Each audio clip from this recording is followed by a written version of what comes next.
Монгол Сихурлийн дарга их болт хүндэтгэлийн хуралдаан зарлан хуралдуулах тухай захирамж гаргалаа.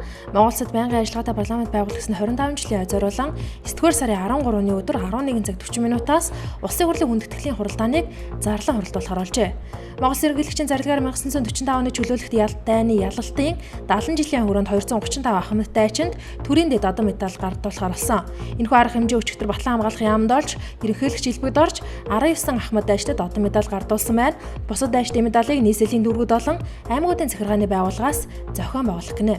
Нийтийн дээрээс салбар шинжилэл хийх хүрээнд иргэд смарт карт худалдаа авч үйлчлүүлэх шаардлагатай болоод байгаа. Хэрэв тус картыг авахгүй бол өнөөдрөөс эхлэн автобусаар үйлчлүүлэх иргэд 1000 төгрөг төлнө. Үүнтэй холбоотойгоор Монголын оюутны холбооноос мэдээлэл хийлээ. Тэд хичээлийн шинэ жил эхлэх гэж байтал оюутнуудад нийтийн тээврийн карт тарагдаагүй.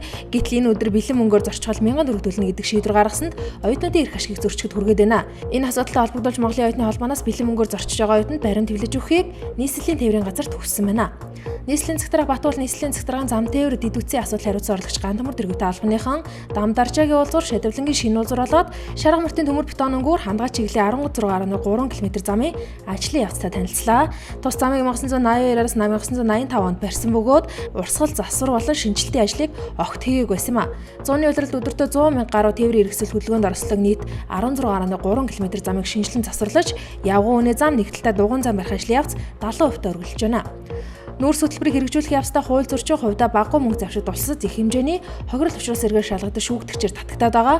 Ганц сүх нарыг тойрсон маргаа олонний анхаарлыг татсан хിവэр байна. Энэ хөрөг шүүх хурал маргааш Баянзүрх Сүхбаатар Чингэлтэй дүрэг эрүүг эрг анхаарчны 1-р шүүхэд олно.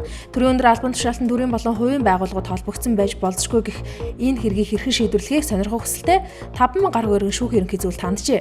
Тиймээс шүүх хурлыг олон нийтэд нээлттэй хийж хэвлэл мэдээллийн хэрэгслээр шууд дамжуулах хүсэлтэйгээ илэрхийлж ганц сүхийн өмгөөлөгч Баасан Дорж өчтөр мэдээлэл хэлээ. Монгол банкны статистик мэдээллээр 7-р сард иргэдийн нийт хадгаламж өмнөх сарынхаас 117.2 тэрбум төгрөгөөр буурсан байна. Харин гадаад валютын хадгаламж сарын дотор 22.7 тэрбум төгрөгөөр нэмэгджээ.